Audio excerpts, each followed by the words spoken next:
Netaji indoor স্টেডিয়ামে তৃণমূল কংগ্রেসের সংগঠনকে ডেকে আগামী 2026-এর নির্বাচনের অভিমুখ নির্ধারণ করে দিলেন তাদের সর্বোচ্চ নেত্রী মমতা বন্দ্যোপাধ্যায়। পরিষ্কার জানিয়ে দিয়েছেন মমতা বন্দ্যোপাধ্যায় যে আগামী 2026-এর নির্বাচনে তারা 215-রও বেশি আসন পাবেন, অর্থাৎ 215 ছাড়িয়ে যাবে তৃণমূল কংগ্রেসের আসন সংখ্যা। দলের কর্মীদের নির্দিষ্ট বার্তা দেওয়ার পাশাপাশি তিনি জানিয়ে দিয়েছেন যে নির্বাচন আসলেই বিজেপি রাজ্যের শাসক দলের সাথে নানা ধরনের চক্রান্ত শুরু করে, সিবিআই ইডিকে লেলিয়ে দেয় এবং একই সাথে রাজ্যের নেতাদের ভয় দেখাবার চেষ্টা করেন। ভোটার লিস্ট নিয়ে সরব হয়েছেন তৃণমূল কংগ্রেসের সর্বোচ্চ নেত্রী। তিনি জানিয়ে দিয়েছেন ভোটার লিস্ট আগে থেকে তৈরি করতে হবে, কারণ ভোটার লিস্টে নাকি অতিরিক্ত নাম ঢুকিয়ে ভোট বাড়িয়ে নেয় বিজেপি। সমস্ত অভিযোগ তিনি করেছেন এবং দলের হ্রাস যে নিজের হাতে সেটাও জানিয়েছেন। খুব তাৎপর্যপূর্ণভাবে আজ নেতাজি ইন্ডোর স্টেডিয়ামে ছিলেন অভিষেক বন্দ্যোপাধ্যায়ও। অভিষেক বন্দ্যোপাধ্যায় তার কথা বলেছেন। গতকালই আমরা জানি তার নাম সিবিআই শিক্ষা দুর্নীতির যে সাপ্লিমেন্টারি চার্জশিট পেশ করেছে, জনৈক অভিষেক বন্দ্যোপাধ্যায় বলে তার নাম এসে গেছে। সেটাকে টেনে তিনি নানা ধরনের কথাবার্তা বলেছেন। এই বিষয়টা নিয়ে আজ চুলচেরা বিচার বিশ্লেষণ চলছে, সর্বত্র মিডিয়া সর্বত্র আলোচনা চলছে, চর্চা চলছে। আমি একটা অন্য প্রেক্ষিতে আলোচনা করতে চাইব।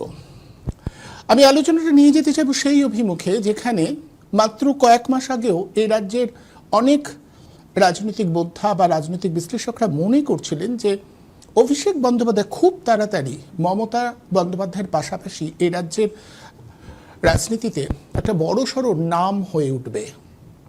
সেই দিকে এগোচ্ছিল অভিষেক বন্দ্যোপাধ্যায়, যেভাবে গুটি সাজিয়েছিলেন সেভাবেই এগোচ্ছিলেন তিনি। খুব অচিরেই হয়তো এ রাজ্যে মমতার পাশাপাশি তাকেও একটা আলাদা জায়গায় দেখা যাবে।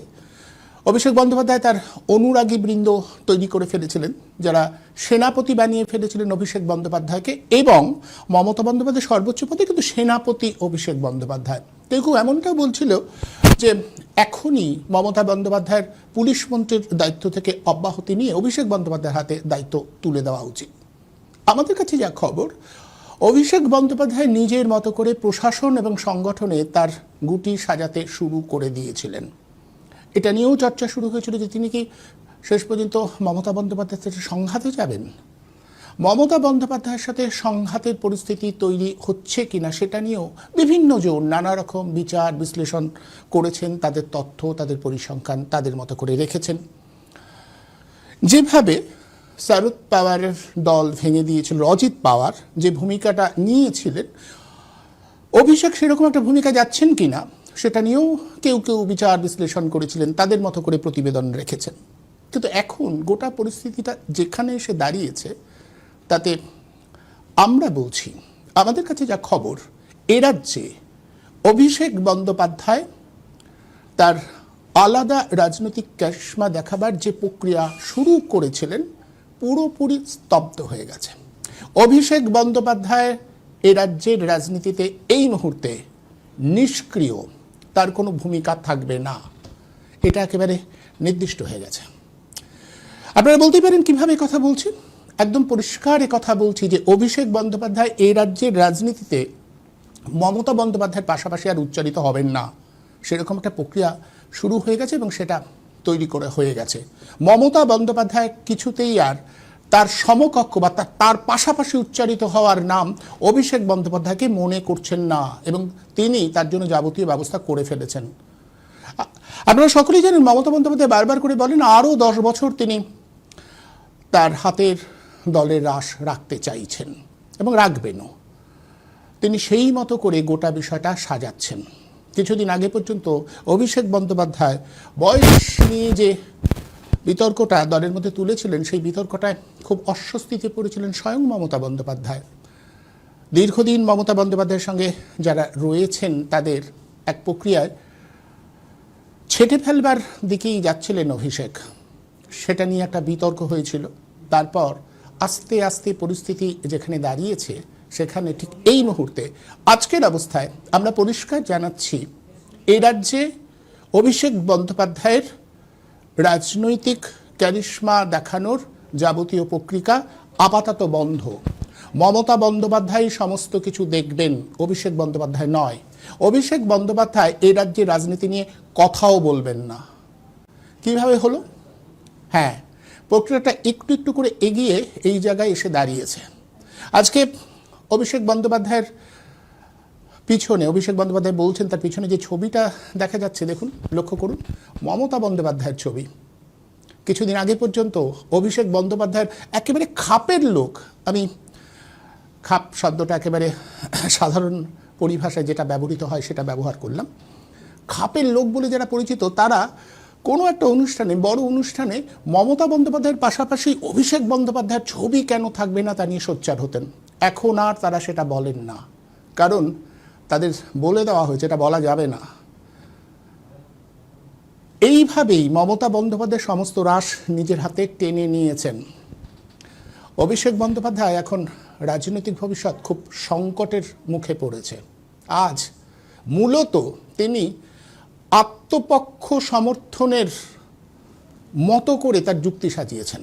গতকালই আমরা জানি তার নাম ভাসিয়ে দিয়েছে সিবিআই। যদিও সরাসরি অভিষেক বন্দ্যোপাধ্যায় কে সেটা উল্লেখ করেনি সিবিআই, কিন্তু অভিষেক বন্দ্যোপাধ্যায় নিজেই যেভাবে বললেন তাতে পরিষ্কার যে সুজয় কৃষ্ণ ভদ্র বা কাকুর অভিষেক বন্দ্যোপাধ্যায় বলে যার উল্লেখ করেছেন সেটা তিনি। এবং এই যে বিষয়টা সামনে আসছে এখান থেকে পরিষ্কার অভিষেক বন্দ্যোপাধ্যায় এখন খুব চাপে রয়েছেন, রাজনৈতিক একটা সংকটের মুখে। মাত্র কিছুদিন আগে তিনি যেভাবে ক্যারিশমা দেখাচ্ছিলেন যাবতীয় বিভাগে, তা সেই ক্যারিশমাকে ছেঁটে ফেলা হয়েছে। পরিষ্কার বলছি, ছেঁটে ফেলা হয়েছে। আমাদের কাছে এরকম খবর আছে সংগঠনে এবং প্রশাসনে তিনি নিজেদের লোক, মানে একেবারে নিজের লোক ঢুকিয়েছিলেন, সেই সমস্ত লোকগুলোকে বসিয়ে দেওয়া হয়েছে, একটু একটু করে ছেঁটে ফেলা হয়েছে। এবং আমরা সকলে এটাও জানি, একেবারে বিবৃতি দিয়ে বলা হয়েছে যে রাজ্য রাজনীতি নিয়ে অভিষেক বন্দ্যোপাধ্যায় আর কোনো কথা বলবেন না, তিনি দিল্লির রাজনীতি নিয়ে বলবেন, এ রাজ্যের রাজনীতি নিয়ে তিনি আর কথা বলবেন না। ফলে এটা আমরা বলতেই পারি যে এ রাজ্যে অভিষেকের ক্যারিশমা দেখানোর যাবতীয় প্রক্রিয়া এবার বন্ধ। অভিষেক বন্দ্যোপাধ্যায় নিছক একজন রাজনীতিক হিসেবে থাকবেন, মমতা বন্দ্যোপাধ্যায় সেটা নির্ধারণ করে দিয়েছেন। অভিষেক বন্দ্যোপাধ্যায় মমতা বন্দ্যোপাধ্যায়ের পাশাপাশি উচ্চারিত হওয়ার নাম হিসেবে আর আসবেন না। মাত্র কিছুদিন আগেও অভিষেক বন্দ্যোপাধ্যায়কে যারা সেনাপতি বলছিলেন, একটু খেয়াল করুন, তারা কেউ সেনাপতি বলছেন না, সেনাপতি কোথায় যেন হারিয়ে গেছে আর কি, তাদের গলার সেই জোর আর নেই। একটু একটু করে তার শিবির বদল করে সবাই মমতা বন্দ্যোপাধ্যায়ের দিকে চলে গেছেন। ইতিমধ্যে মমতা বন্দ্যোপাধ্যায় যেমন করে বলেন তিনি তার বয়স কমাতে শুরু করেছেন। তিনি বলেছেন যে সার্টিফিকেটে তার যে বয়স লেখা আছে সেটা নাকি ঠিক না, ওটা ভুলটা ঠিক হিসেবে রয়েছে, তার বয়স আরও 5 বছর কম। গোটাটাই আসলে রাজনীতির রাশ আরও বেশি দিন ধরে নিজের কাছে রাখবার প্রচণ্ড ইচ্ছা। ঠিক এখানেই আমরা মনে করছি অভিষেক বন্দ্যোপাধ্যায়ের রাজনৈতিক জীবনে যেভাবে তিনি উঠছিলেন আপাতত স্থিমিত, আপাতত তাকে বসে থাকতে হবে। কেউ কেউ বলতেই পারেন যে মমতা বন্দ্যোপাধ্যায় অভিষেক বন্দ্যোপাধ্যায়ের রাজনৈতিক ক্যারিশমা এ রাজ্যে স্তব্ধ করে দিয়ে কি বলতে চাইলেন, তিনি কি অন্য কাউকে তার উত্তরসূরি হিসেবে বাঁচবেন? একদমই না, একদমই আমরা সে কথা বলতে চাইছি না। মমতা বন্দ্যোপাধ্যায় তার পরিবারের কাউকে রাজনৈতিক রাশ দেবেন না, তিনি পরিবারের মধ্যেই রাখবেন। প্রথমত তিনি পরিবার কেন্দ্রিক রাজনীতি করেন, দ্বিতীয়ত তাই, তৃতীয়ত তাই। তাই অভিষেকই বা তার পরিবারের কেউ আগামী দিনে মমতা বন্দ্যোপাধ্যায়ের হাত থেকে রাজনৈতিক রাশ পাবেন, এটা নিয়ে কোনো সন্দেহ নেই। তাহলে প্রশ্ন, মমতা বন্দ্যোপাধ্যায় কেন অভিষেককে বাতিল করলেন বলে মনে হচ্ছে, কিংবা অভিষেক এত তাড়াহুড়ো করলেন কেন? এখানে উত্তর হচ্ছে, বা এই প্রশ্নের উত্তরটা এরকম যে অভিষেক বন্দ্যোপাধ্যায় চাইছিলেন, বয়স নিয়ে তিনি একটা বিতর্ক তুলেছিলেন। তিনি বারবার করে বলছিলেন যে যাদের বয়স হয়ে গেছে তাদের সরিয়ে মোটামুটি 30-40 বছরের মধ্যে তাদের সামনে এগিয়ে আনতে হবে এবং নতুনভাবে দলটাকে তৈরি করতে হবে, এবং সেই জন্য যাবতীয় ব্যবস্থা এখনই নিতে হবে। এখানেই ভয় পেয়েছেন মমতা বন্দ্যোপাধ্যায়। মমতা বন্দ্যোপাধ্যায় ভয় পেয়েছেন কারণ তরুণদের নিয়ে দল সাজিয়ে তাড়াতাড়ি করে তাকেও আসলে অবসর নেওয়ার বার্তা দিচ্ছেন কিনা তার ভ্রাতুষ্পুত্র, সেটা নিয়ে তিনি আতঙ্কিত হয়েছেন, আশঙ্কিত হয়েছেন, এবং সেই জন্যই বারবার করে বয়স কোনো ব্যাপার নয় তিনি বলতে শুরু করেছেন। বয়সের ভিত্তিতে যদি মমতা বন্দ্যোপাধ্যায় এখনও 10 বছর ধরে রাখেন অভিষেক বন্দ্যোপাধ্যায়ের আশঙ্কা, তাহলে কি এ রাজ্যের রাজনৈতিক যে ক্ষমতা হ্রাস তাদের হাতে আদৌ থাকবে, নাকি একটু একটু করে বিরোধী? কারণ সত্যিই তো দুর্নীতির যা বহর তৃণমূল কংগ্রেসের ভিতরে শুরু হয়েছে, এই বহরে একদিন না হয় দুদিন, তারপরে 3 দিন, বছরের পর বছর মানুষ কি বরদাস্ত করবে? মানুষ তো খেপে যাবে। 34 বছরের এমন বাম শাসন যদি উল্টে যায়, তাহলে তৃণমূলের শাসন উল্টে যাবে না তার কোনো গ্যারান্টি নেই তো। ফলে তার রাজা হওয়ার যে স্বাদ সেটা আদৌ পূরণ হবে? এই জন্য অভিষেক চাইছিলেন যত তাড়াতাড়ি ক্ষমতার রাশটা নিজের হাতে নিয়ে নেওয়া যায়, কিন্তু মমতা তাতে রাজি নয়। ক্ষমতার রাশ হাতে নিয়ে নেওয়ার জন্য যে ছক অভিষেক বন্দ্যোপাধ্যায় কষেছিলেন বিভিন্ন ক্ষেত্রে বিভিন্নভাবে, প্রশাসনে দলে নিজের লোক ঢুকিয়ে যে ছকটা তৈরি করেছিলেন, মমতা বন্দ্যোপাধ্যায় সেই ছকটা ধরে ফেলেছেন এবং সেই ছকটা ভাঙবার জন্য একেবারে উঠে পড়ে লেগেছেন। যারা বলছেন মমতা বন্দ্যোপাধ্যায়ের সঙ্গে অভিষেকের দ্বন্দ্বটা আসলে বানানো, ঠিক বলছেন না। দায়িত্ব নিয়ে বলছি, বানানো নয়, একটা দ্বন্দ্ব আছে। দ্বন্দ্বটা তৈরি হয়েছিল ক্ষমতাকে কেন্দ্র করে, কত তাড়াতাড়ি ক্ষমতার একেবারে কাছাকাছি চলে আসবেন অভিষেক, সেটাকে কেন্দ্র করে। মমতা সেখানে একটু আতঙ্কিত হয়েছেন, আশঙ্কিত হয়েছেন যে এত তাড়াতাড়ি কেন, এত তাড়াহুড়ো কেন? তাড়াহুড়ো কেন বলে দিলাম। অভিষেক বন্দ্যোপাধ্যায় মনে করছেন যে তাড়াহুড়ো না করলে ক্ষমতা রাশটা পুরোপুরি প্রতিষ্ঠান বিরোধী হাওয়া লাগতে পারে এবং সেক্ষেত্রে ক্ষমতা চলে গেলে তার আর রাজা হওয়া হবে না। ওদিকে মমতা বন্দ্যোপাধ্যায় এত তাড়াতাড়ি ক্ষমতার রাশ কিছুতেই ছাড়বেন না। এই দুটো দ্বন্দ্বে আপাতত মমতা বন্দ্যোপাধ্যায় কিন্তু রাশ নিজের হাতে নিয়ে নিয়েছেন। এ রাজ্যে অভিষেক বন্দ্যোপাধ্যায়ের রাজনৈতিক দোকান খুলবার ঝাপটা তিনি বন্ধ করে দিয়েছেন। এখন প্রশ্ন হচ্ছে তারপর কি হবে? আপাতত মমতার হাতেই সব কিছু থাকবে। অভিষেক বন্দ্যোপাধ্যায় সেনাপতি হিসেবে আর বেশি সামনে আসবেন না। তার যারা অনুগত হয়ে সেনাপতি বলে চেঁচাচ্ছিলেন, তারা আপাতত তাদের বার্তা দিয়ে দেওয়া হয়েছে, তারা চুপ করে গেছেন, তারা আর কথা বলছেন না। আরজিকর কাণ্ডে অভিষেকের অবস্থান ছিল একেবারে মমতার উল্টো দিকে। তিনি যেভাবে মোকাবিলা করবার চেষ্টা করেছিলেন, অভিষেক তা চাননি, তিনি অন্যভাবে ভেবেছিলেন। এবং ভালো করে ভেবে দেখুন, অভিষেকের একটা স্লোগান অন্য তৃণমূল হবে, নতুন রকম তৃণমূল হবে। এই নতুন তৃণমূল, অন্যরকম তৃণমূল, এটা কেন? এটা এই কারণে যে পুরনো যে সমস্ত গণ্ডগোলগুলো ঘটছে তার দায় অভিষেক আর বহন করতে চাইছিলেন না। তিনি নতুন করে সাজাবেন ভেবেছিলেন যে তার রাজনৈতিক অভিভাবক তাকে ছেড়ে দেবেন, খুব সহজেই তিনি সেটা পাবেন। মমতারও প্রথম থেকে গুরুত্ব দেননি, কিন্তু পরে যখন দেখতে পেলেন যে প্রশাসনে এবং সংগঠনে একটু একটু করে নিজের লোক ঢুকিয়ে গোটা বিষয়টাকে একটা ছক করে কৌশল করে নিজের জায়গায় নিয়ে আসছেন, তখনই প্রমোদ গুনলেন মমতা বন্দ্যোপাধ্যায়। ভালো করে ভেবে দেখুন, মাত্র কয়েকদিন আগে যেভাবে আইপ্যাকের বিরুদ্ধে মুখ খুলল রাজ্যের একাধিক সাংসদ, মন্ত্রী, মদন মিত্র প্রাক্তন মন্ত্রী, তিনি যেভাবে আইপ্যাকের সম্পর্কে বললেন যে অনেকে টাকা নিয়ে মন্ত্রী হয়েছেন, কোথাও মনে হয় মমতা বন্দ্যোপাধ্যায়ের অনুমোদন না থাকলে এভাবে তিনি বলতে পারতেন? তারপরে আবার সরি দুঃখিত এটা বললেন, কিন্তু আইপ্যাককে অসন্তুষ্ট করে বার্তাটা কাকে দেওয়া হলো? অভিষেক বন্দ্যোপাধ্যায়কে। কারণ এটা যে আইপ্যাক কাজ করতে শুরু করেছিল অভিষেক বন্দ্যোপাধ্যায়ের সূত্র ধরেই। ফলে গোটা বিষয়টা ভালো করে খেয়াল করুন, সর্বত্র অভিষেক বন্দ্যোপাধ্যায়ের যে কৌশল বা যেভাবে তিনি সংগঠন করে সাজাতে চেয়েছিলেন সেগুলো ছেটে দেওয়া হচ্ছে। এমনকি অভিষেক বন্দ্যোপাধ্যায়ের যিনি উকিল, এই মুহূর্তে একটা খবরের কাগজের মালিক, তিনি কিছুদিন আগে পর্যন্ত মমতা বন্দ্যোপাধ্যায় তাকে নিজের উকিল বলে বলতেন। এখন মমতা বন্দ্যোপাধ্যায় তার কাজকর্ম সেই উকিলকে দিয়ে করাচ্ছেন না। ফলে বোঝা যাচ্ছে একটা ব্যবধান তৈরি করা হচ্ছে। আর সবচেয়ে বড় কথা, গতকাল যেভাবে সিবিআই অবশেষে অভিষেক বন্দ্যোপাধ্যায়ের নাম তাদের সাপ্লিমেন্টারি চার্জশিটে ভাসিয়ে দিল, সেই সূত্র ধরে আরও চাপের মধ্যে পড়ে গেল অভিষেক বন্দ্যোপাধ্যায়। কারণ এখন তাকে এই বিষয়টার মোকাবিলা করতে হবে। তিনি যে নির্দোষ, তিনি যে চক্রান্তের শিকার, সেটা বলতে হবে। ফলে রাজনৈতিক ক্যারিশমা এ রাজ্যে দেখানোর চেয়েও এই বিষয়টা তাকে বেশি ভাবাবে।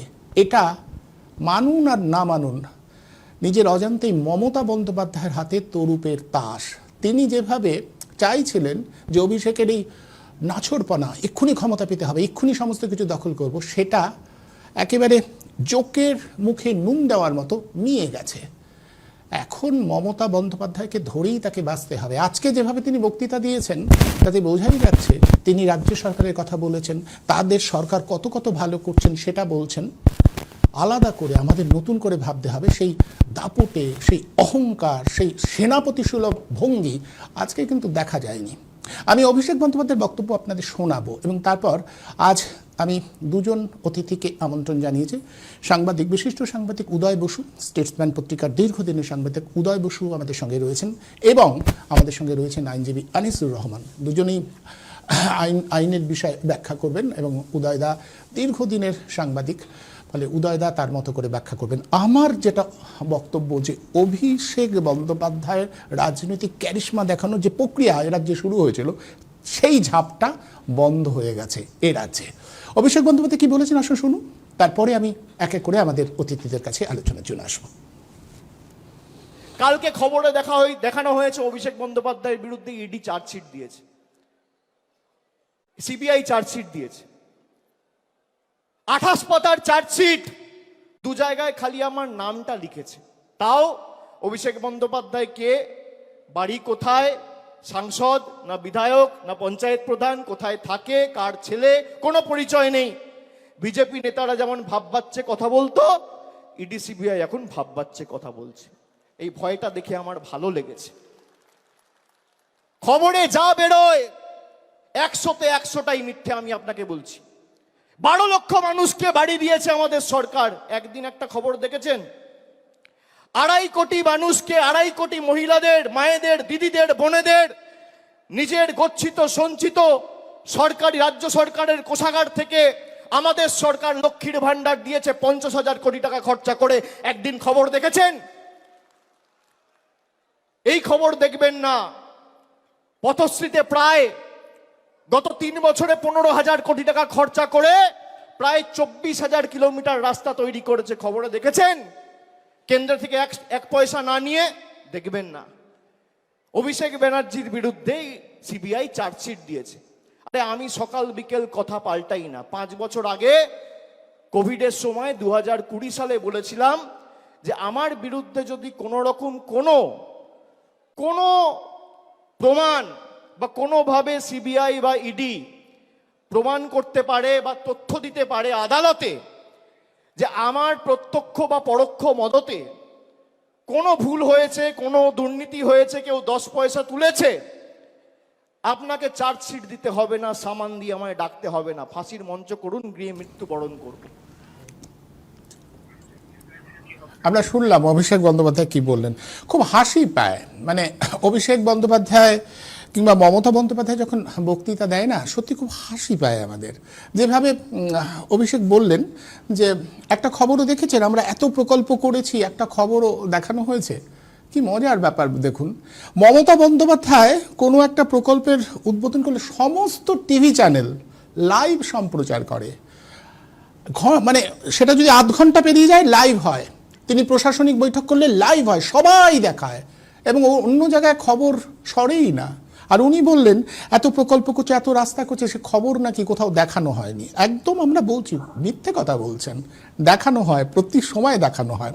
কিন্তু প্রশ্নটা তা নয়। আজকে যে ভঙ্গিতে অভিষেক বন্দ্যোপাধ্যায়কে আমরা কথা বলতে দেখলাম, এর আগে সেই অভিষেক বন্দ্যোপাধ্যায় তার দলের কর্মীদের নির্দেশ দিচ্ছেন, এটা করতে হবে, ওটা করতে হবে, এটা করা চলবে না, সেই অভিষেক বন্দ্যোপাধ্যায় কোথায় যেন অনুপস্থিত। আজকে আমি যে বিষয়টা নিয়ে আলোচনা করছি, এ রাজ্যে নিজের রাজনৈতিক ক্যারিশমা তৈরি করবার যে ঘোড়া ছুটিয়েছিলেন অভিষেক, সেই ঘোড়ার রাশ টেনে ধরেছেন মমতা বন্দ্যোপাধ্যায়। এখন তাকে দল এবং তাদের সরকার এটা বলতে হবে। নতুন করে তৈরি করা, তার পরিকল্পনা করা, সেগুলো নিয়ে কথা বলার অবকাশ নেই। অর্থাৎ এ রাজ্যে, আবার বলছি, অভিষেক বন্দ্যোপাধ্যায় রাজনৈতিক ক্যারিশমা দেখানোর যে দোকান খুলে বসেছিলেন গত কয়েক মাসে, গত কয়েক বছরে আমরা যেটা দেখেছি সেটা পুরোপুরি বন্ধ হয়ে গেছে। এখন প্রশ্ন উঠতে পারে, গতকাল যেভাবে সিবিআই নামটা ভাসিয়ে দিল সেখানেও কি কোনো যোগাযোগ আছে? সেটিংয়ের কথা আমরা বারবার শুনছি। গোটা বিষয়টা আমরা একটু আলোচনায় আসি। উদয় বসু আমাদের সঙ্গে রয়েছেন। উদয়, আমি যেটা বুঝতে চাইছি যে একটা জিনিস আমাদের পরিষ্কার, আমি পরিষ্কার বলছি, এটা কোনো দ্বন্দ্ব নেই। এ রাজ্যে অভিষেক বন্দ্যোপাধ্যায় তার যে রাজনৈতিক শক্তি দেখানো, আপাতত সেটাকে বাতিল ব্রাত্য। এ রাজ্যের রাজনীতিতে অভিষেক বন্দ্যোপাধ্যায় আর 5 জন রাজনীতিকের মতো সাধারণ হয়ে থাকবে। দুদিন আগে যেরকম ক্যারিশমা উনি দেখাচ্ছিলেন, একেবারে মমতার সমতুল্য, মমতার পরের নামটাই ওনার, এভাবে আর হবে না, এই বার্তাটা মমতা পরিষ্কার দিয়ে দিয়েছেন। এবং আমি আপনাকে বলছি যে বিভিন্ন তথ্য পরিসংখ্যান আমরা পাচ্ছি বিভিন্ন জায়গা থেকে, যে উত্তর থেকে দক্ষিণে সর্বত্রই সংগঠন এবং প্রশাসনে মমতা বন্দ্যোপাধ্যায়ের পাশাপাশি অভিষেক যে নিজেদের লোক ঢুকিয়েছিল, নিজেদের ক্যারিশমা, সেগুলো সমস্ত কিছু ছেটে ফেলা হয়েছে। এবং খুব আপনি নিশ্চয়ই লক্ষ্য করেছেন, রাজনৈতিক সংবাদদাতা হিসেবে আপনি দীর্ঘদিন রয়েছেন, যে দুদিন আগেও অভিষেককে সেনাপতি সেনাপতি বলে যারা একেবারে মহিমান্বিত করতো, তাদের মুখে আর সেনাপতি কথাটা শোনা যাচ্ছে না। ফলে আমি যেটা বলতে চাইছি যে অভিষেকের রাজনৈতিক দোকান খোলবার ঝাঁপ আপাতত এ রাজ্যে বন্ধ, সেটা ব্যাখ্যায় আপনি কি বলবেন? দেখো, তৃণমূল কংগ্রেস বা আগেকার কংগ্রেস, এই দলগুলো একেবারে ব্যক্তিকেন্দ্রিক দল। এখানে পার্টির কর্মসূচি, তাদের নীতি, তাদের দর্শন, এগুলো গৌণ থাকে না, থাকলেও গৌণ। মূলত ব্যক্তিকেন্দ্রিক, পরিবার কেন্দ্রিক দুটো রাজনৈতিক দল। তুমি দেখবে ইন্দিরা গান্ধী যখন শাসন কেন্দ্র সরকার, তখনও তার পরিবারের মধ্যে কে উঠে এসেছিল? সঞ্জয় গান্ধী। নানা রকম দুর্নীতি করছে। মারুতি বলে একটা কারখানা করলো, তার কোনো এক্সপিরিয়েন্সই নেই, তাকে লাইসেন্স দিয়ে দেওয়া হলো, তাকে জমি দিয়ে দেওয়া হলো, চললো দুর্নীতি। এইটা এরকম করে থাকে। তৃণমূল কংগ্রেসের ক্ষেত্রে কি হচ্ছে? ওই একই রকম কিন্তু কায়দা। অনেক আছেন রাজনীতির সঙ্গে যুক্ত, ব্যবসার সঙ্গে যুক্ত, অনেকেই রয়েছেন, কিন্তু উনি বেছে বেছে অভিষেক বন্দ্যোপাধ্যায়কে উনি শাসন করলেন যে উনি অভিষেক মমতা ব্যানার্জির উত্তরাধিকার। এটা উনি বুঝলেন, ঘোষণা করলেন না বটে, ঘোষণা না করে কিন্তু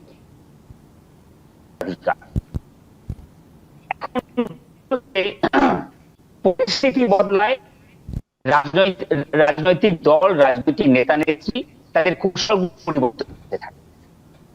প্রথমে যে কৌশল ছিল যে অভিষেক বন্দ্যোপাধ্যায়কে সামনের দিকে এগিয়ে নিয়ে যাওয়া, তাকে দলের কর্তৃত্ব, সরকারের প্রশাসনের মধ্যে তার অঙ্গুলি হেলানোর ধারণা করার যে প্রক্রিয়া, সেগুলো করে দেওয়া হলো। তো তখন কি উনি এগুলো কি না ভেবে চিন্তা করেছেন? উনি অ্যালাউ করে ফেলেছেন। এই যে বয়সের ব্যাপারে একটা প্রশ্ন উঠলো, যে 17 মধ্যে মানুষ বয়স হলে তার রাজনীতি কোন রকম তাকে পদ বা রাজনৈতিক সিদ্ধান্তের মধ্যে থাকা উচিত নয়, এই একটা জিজ্ঞেস তোলা হলো। এটা কি মমতা বন্দ্যোপাধ্যায় শুনতে পাচ্ছিলেন না? কিছু বলেননি? এরকম একটা কথা যদি কোনো পার্টির অন্য কোনো নেতা নেত্রী এরকম কথা যে উচ্চারণ করতে, তখন তার বিরুদ্ধে কি ধরনের পদক্ষেপ নেওয়া হতো আমরা জানি। মমতা বন্দ্যোপাধ্যায় তাকে দল থেকে বহিষ্কার করে দিলেন। কিন্তু অভিষেক বন্দ্যোপাধ্যায় দিনের পর দিন বলে চললেন যে এখানে বয়সের একটা সীমানা করে দিতে হবে, নির্দিষ্ট করতে হবে। প্রশাসনের মধ্যে উনি ঢুকলেন, নিজের লোকজনকে বসালেন, দিয়ে কর্তৃত্ব করার চেষ্টা করলেন। মমতা বন্দ্যোপাধ্যায়ের অঙ্গুলি হেলানে একটা পাতা পর্যন্ত নড়ার ক্ষমতা নেই। এখানে এত বড় কাণ্ড করেছেন, আমাদের বিশ্বাস করতে হবে যে মমতা বন্দ্যোপাধ্যায়ের প্রতি কোনো সায় ছিল না? অবশ্যই সায় ছিল, এবং অবশ্যই উনি চাইছিলেন যে উনি থাকতে থাকতেই অভিষেক বন্দ্যোপাধ্যায় যাতে তার তৈরি করতে পারে। কারণ কিছু মানুষ আছে তারা কিন্তু অভিষেক বন্দ্যোপাধ্যায় নাও মানতে পারে, এবং না মানাটাই স্বাভাবিক। সেইটাকে নিশ্চিত করার জন্য তার অভিষেক বন্দ্যোপাধ্যায়ের একটা কমিটি তৈরি করতে সাহায্য করা হলো। যেমন সাহায্য করেছিলেন সঞ্জয় গান্ধীকে তার কমিটি করবার জন্য। কমিটিতে কে ছিলেন? তার কমিটি ছিলেন তারপরে আমাদের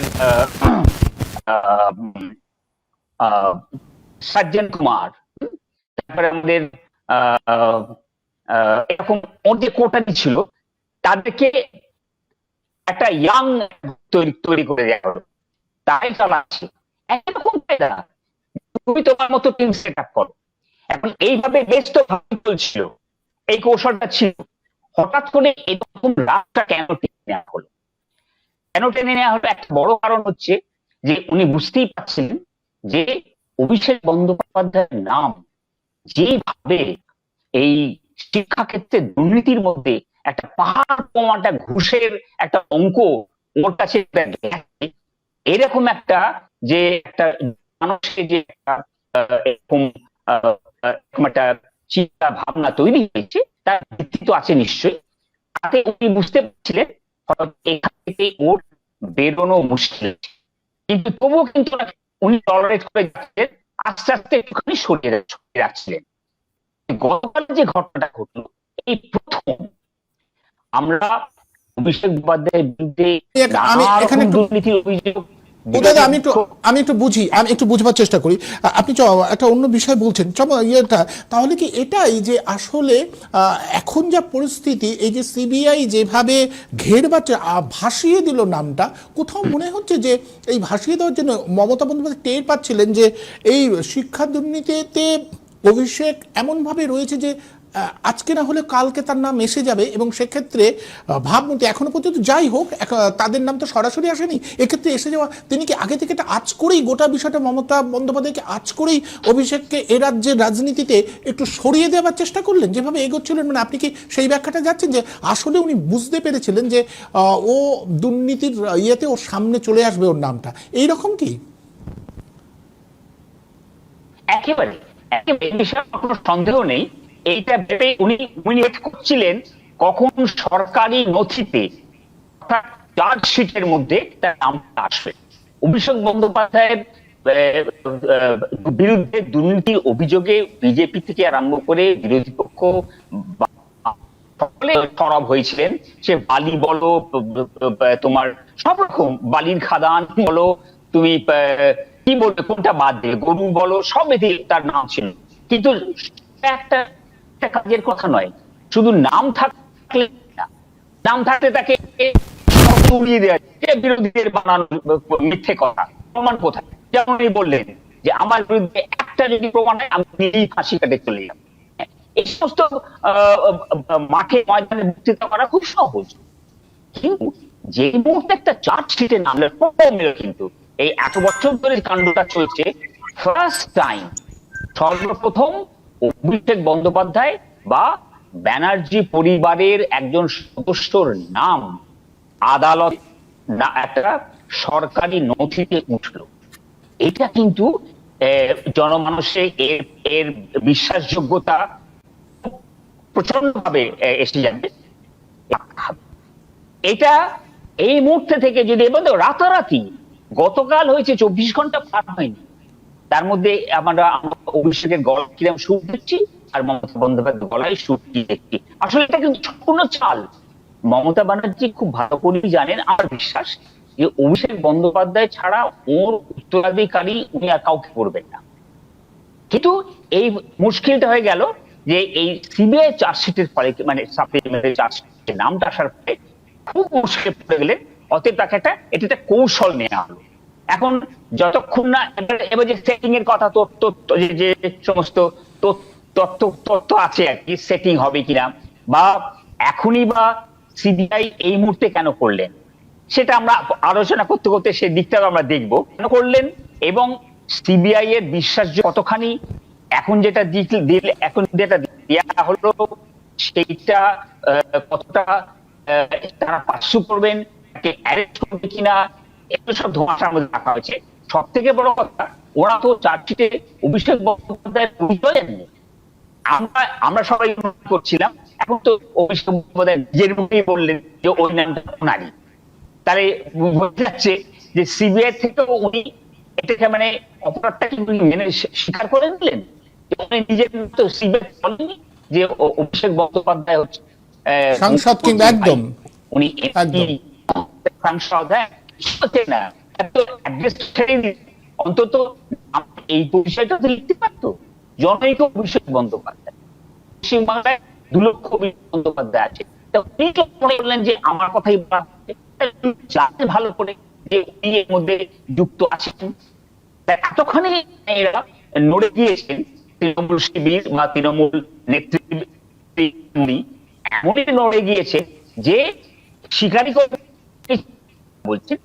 এবং সেই অনুযায়ী একটা নতুন একটা কৌশল নেওয়া হলো যে অভিষেক বন্দ্যোপাধ্যায় এখন লায়াবিলিটি, যতক্ষণ না সেটিংটা হচ্ছে ততক্ষণ পর্যন্ত লায়াবিলিটি এবং ডেঞ্জারাস একটা লায়াবিলিটি। কারণ সারা পশ্চিমবঙ্গের মানুষ প্রথম দেখলো এটা কোনো নিছক বিরোধীদের অভিযোগ নয়, এটা একটা এভিডেন্স এর দ্বারা সামনে একদম এটা খুব তাৎপর্যপূর্ণ। একদম এই নামটা সামনে চলে এলো, নামটা সিবিআই এর চার্জশিটে চলে আসা মানে অভিষেক বন্দ্যোপাধ্যায় অন্তত তার নামটা একটা জায়গায় সরকারি নথিতে যুক্ত হয়ে গেল যে অভিষেক বন্দ্যোপাধ্যায় মমতা বন্দ্যোপাধ্যায়ের একেবারে বাড়ির লোক, তার বিরুদ্ধে অভিযোগ একটা আছে, সবাই বুঝতে পারছে। যদিও জনৈক অভিষেক বন্দ্যোপাধ্যায় বলা হয়েছে, কিন্তু তৎসত্ত্বেও যেভাবে অভিষেক বন্দ্যোপাধ্যায় নিজের দিকে বিষয়টা টেনে নিলেন, তাতে আজকের পরে আর কারোর সন্দেহ নেই যে ওই অভিষেক বন্দ্যোপাধ্যায়ের প্রসঙ্গেই সিবিআই মন্তব্যটা করেছে। আমি আসবো উদয়দা, আপনার কাছে আবারও আসবো। আমি একটু আইনের দিকটা ব্যাখ্যা করবার জন্য আনিসুর রহমানকে বলবো। আনিসুর বাবু, আপনি শুনলেন যে অভিষেক বন্দ্যোপাধ্যায় বলছে আমার কোনো বিচারের দরকার নেই, যদি কোনো রকম থাকে আমি গিয়ে ফাঁসিতে চড়ে যাব। কোথাও মনে হয় না আইনের ব্যাখ্যাটা কি, মানে এভাবে কি নিজে ফাঁসির মঞ্চ তৈরি করা হবে এবং ফাঁসিতে গিয়ে কেউ অভিযোগ থাকলে বা অভিযোগের সপক্ষে কিছু প্রমাণ দিতে পারলে সে নিজে ফাঁসিতে ঝুলে পড়বে? এটা কি নিছক কোথাও মনে হয় না মঞ্চে দাঁড়িয়ে বলবার জন্য বলা, এর কোনো বাস্তব ভিত্তি নেই, থাকতে পারে না?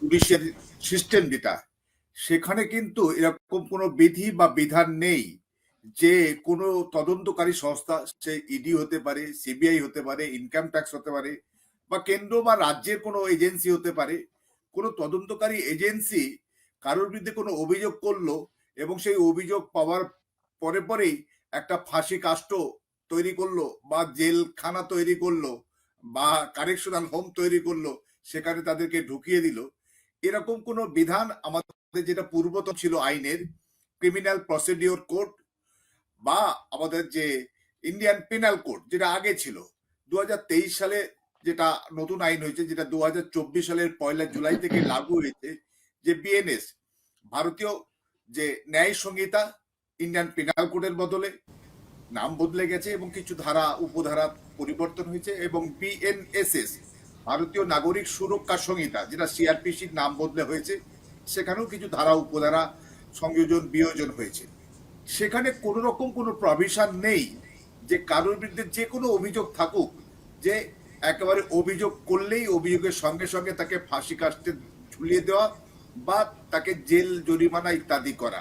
সবটা একটা বিচারের প্রক্রিয়া আছে, বিচারক সেটা বিচার করবে, তদন্তকারী সংস্থা তদন্ত করবেন, তদন্তের সপক্ষে প্রমাণ সাবুত সাক্ষী তারা হাজির করবেন আদালতে, সাক্ষী সাবুত প্রমাণ সবকিছু ভিত্তিতে সেখানে তারপরে যাকে অভিযুক্ত করা হয়েছে বা যার বিরুদ্ধে অভিযোগ তাকেও জিজ্ঞাসাবাদ করা হবে এবং তারকেও জানতে চাওয়া হবে যে আপনি আপনার সপক্ষে সাক্ষী দিতে চান বা কতগুলো সাক্ষী দিতে চান, কাদের সাক্ষী দিতে চান, তিনিও সাক্ষী সাবুত হাজির করতে পারেন তার সপক্ষে বা তার বিরুদ্ধে যে মিথ্যা অভিযোগ আনা হয়েছে এটা বলার জন্য।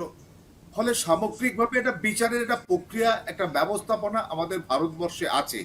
ফলে সেই ব্যবস্থাপনার মধ্য দিয়ে কারোর ফাঁসি হবে না জেল হবে না জরিমানা হবে, নাকি জেল জরিমানা দুটোই হবে, নাকি বেকসুর খালাস পাবে, পুরোটাই হচ্ছে আপনার একটা প্রক্রিয়া। যে জুডিশিয়াল সিস্টেম, সেই সিস্টেমের বাইরে গিয়ে কিছু হওয়ার নেই এবং সেটা অভিষেক বন্দ্যোপাধ্যায় জানেন, প্রত্যেকটা রাজনীতিক জানেন। কিন্তু তারপরে আমি মনে করি এগুলো একটা রাজনৈতিক বক্তব্য, রাজনৈতিক গিমিক এর মধ্যে আছে। মানুষের একটা সেন্টিমেন্টকে ধাক্কা দেওয়ার, সাধারণ মানুষ তারা সবটা অতটা বোঝে না বা অতটা জানে না হয়তো, ফলে সাধারণ মানুষের সেন্টিমেন্টকে ধাক্কা দেওয়ার জন্যই হয়তো রাজনীতিবিদরা এইভাবে কথা বলেন।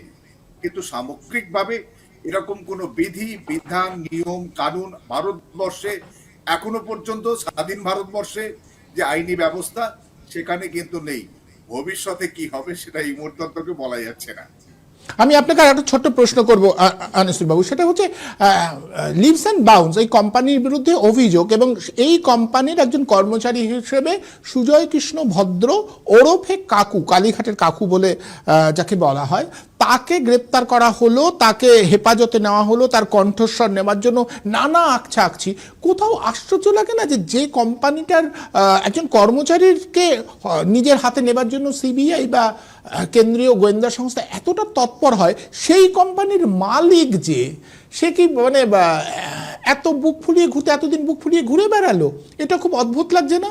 যে সেটিংয়ের যে গল্পটা বলা হয়, তাহলে কি কোথাও সেটা কার্যকর হয়েছে? মানে কোথাও মনে হয় যে এই তদন্ত প্রক্রিয়াটাও কোথাও কারোর অঙ্গুলি হেলনে একটা তার একটা প্রভাব রয়েছে? দেখুন, রাজনীতিতে অসম্ভব বলে কিছু নেই। আমরা স্বাধীনতার পর থেকে কেন্দ্রীয় যে এজেন্সিগুলো বা রাজ্যেরও বিভিন্ন এজেন্সির বিরুদ্ধে বিভিন্ন সময় বিভিন্ন বিরোধী রাজনৈতিক দল বা শক্তি তারা কিন্তু অভিযোগ করেছেন। একটা সময় এই পশ্চিমবঙ্গের রাজনীতিতে মমতা বন্দ্যোপাধ্যায় যখন তিনি বিরোধী নেত্রী ছিলেন, তখন কিন্তু তিনি মানে বাংলার সবকিছুতেই সিবিআই দাবি করতেন। বাংলার যা কিছু অন্যায় ভুল তার মনে হয়েছে বা মনে হতো, তিনি সিবিআই দাবি করতেন, সিবিআই সঠিক তদন্ত করতে পারবেন দাবি করতেন। কিন্তু পরবর্তীকালে তিনি যখন শাসক নেত্রী হলেন বা রাজ্য প্রশাসনের মাথায় বসে গেলেন, তখন কিন্তু তিনি কেন্দ্রীয় এজেন্সিটাকে ঠিক নয়, তারা ভুল কাজ করছে, রাজ্য এজেন্সি, রাজ্য পুলিশ, সিআইডি বা এসটিএফ তারা খুব ভালো কাজ করতে পারে, আরজি করে তদন্ত তাদের হাতে থাকলে হয়তো অনেক ভালো মানে তাড়াতাড়ি করে আরো অনেক বেশি আসামি সাজা টাজা দেয়া তো ইত্যাদিতে তিনি বলছেন।